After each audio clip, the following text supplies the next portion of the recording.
जय हिंद। मैं एक छोटा सा योग प्रशिक्षक सुनील कुमार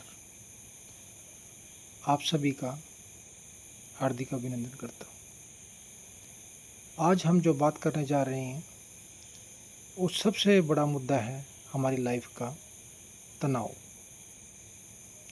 हर व्यक्ति छोटी छोटी बात लेकर ज़िंदगी में तनाव से जूझ रहा है। छोटी सी अगर जीवन में बात हो जाए तो वह टेंशन ले लेता है। जो तनाव है, तनाव हम किसे कहते हैं?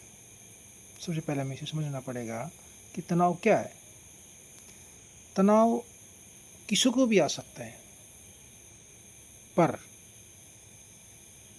तनाव को मैनेज करने के लिए हमें आना चाहिए, क्योंकि अगर हम तनाव नहीं लेंगे तो हम ज़िंदगी में कैसे सफल होंगे।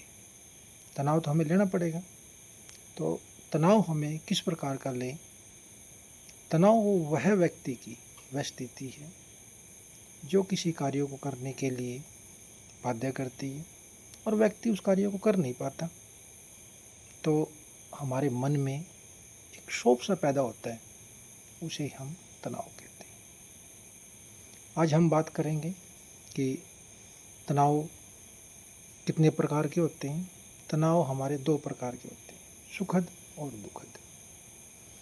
हम सबसे पहले बात करेंगे जो सुखद तनाव होते हैं, जैसे हमें कोई शादी करना है, ब्याह करना है, कोई विवाह है ना, तो उसमें वो सुखद तनाव है। दुखद तनाव ये है कि कोई दुर्घटना हो जाना, कोई ट्रेजेडी हो जाना, वह एक दुखद तनाव है।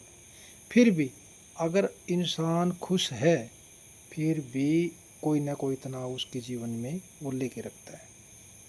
सबसे ज़रूरी बात यह है कि तनाव से हमारी बॉडी पर प्रभाव क्या पड़ता है। आप देखेंगे कम उम्र में ही हमारे चेहरे पर रिंकल आ जाते हैं। हमारा ऐसा चेहरा लगता है जैसे बिल्कुल एकदम बूढ़ा हो गया, क्योंकि जो तनाव है ये हमारा डायरेक्ट हमारा मास्टर ग्लैंड पर प्रभाव पड़ता है। और मास्टर ग्लैंड किसे कहते हैं हम? जैसे हमारी पिट्यूटरी ग्रंथि है, उसको इसलिए हम बोलते हैं मास्टर ग्रंथि कि वो हमारे पूरे हार्मोनों को बैलेंस करती है। पूरे हार्मोन, ऑक्सीटोसिन, एलएच, डीएसएच, सभी हार्मोनों को ये नियंत्रित करती है। और जितनी भी हमारी बॉडी के अंदर ग्रंथि है, सभी को आदेश देती है कि आप हार्मोन को क्रियाशील करें। जब हमारा मास्टर ग्लैंड ही एक्टिवेट नहीं होगा तो हमारी थायराइड, पैराथायराइड, थाइमस, पैनक्रियाज और रिप्रोडक्टिव ऑर्गन ये कैसे हमारे क्रियाशील होंगे? क्योंकि हमारी जो एड्रिनल ग्लैंड है उससे हमारा एक कोर्टिसोल हार्मोन निकलता है। जैसे ही हम तनाव में होते हैं तुरंत कोर्टिसोल हार्मोन निकलता है उससे, और सीधा हमारा प्रभाव डालता है हमारी मास्टर ग्लैंड के ऊपर। अब मास्टर ग्लैंड के ऊपर प्रभाव डालते ही हमारी सोचने समझ शक्ति सब एकदम समाप्त हो जाती है, और धीरे धीरे हमारे मन में वही बात घूमती रहती है और हमारे पूरे सिस्टम को हैंग कर देती है। उसकी आंखें हमेशा लाल रहेगी और कुछ सोचने शक्ति ख़त्म हो जाएगी, और धीरे धीरे उसके अंदर उसकी इम्यूनिटी पावर ख़त्म, और धीरे धीरे बीमारियों से ग्रसित होता चला जाएगा। अब अगर कोई व्यक्ति ऐसा है तो सबसे पहले इसके लिए क्या करें? सबसे पहले इसके लिए आप किसी भी, जो आपको लगता है कोई योग प्रशिक्षक है या कोई साइकोलॉजिस्ट है, उससे आप विचार विमर्श करें।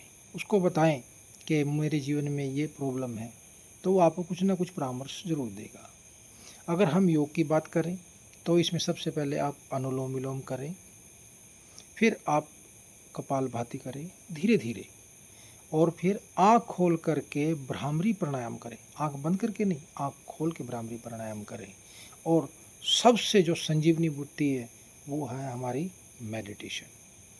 आप 5 मिनट से लेकर के आप मेडिटेशन शुरू करें। लंबी गहरी सांस लें इस प्रकार से।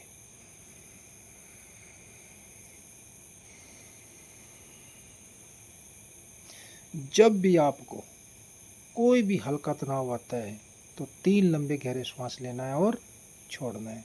आप कुछ ही पल में पाएंगे कि आपकी टेंशन छूमंतर हो गई। आप कम से कम यह अभ्यास, जब भी आप चलते फिरते आप ये अभ्यास करें। आप जो हमारे श्वास है, श्वास वह मेडिसिन है कि जो आपको बिल्कुल स्वस्थ कर सकती है।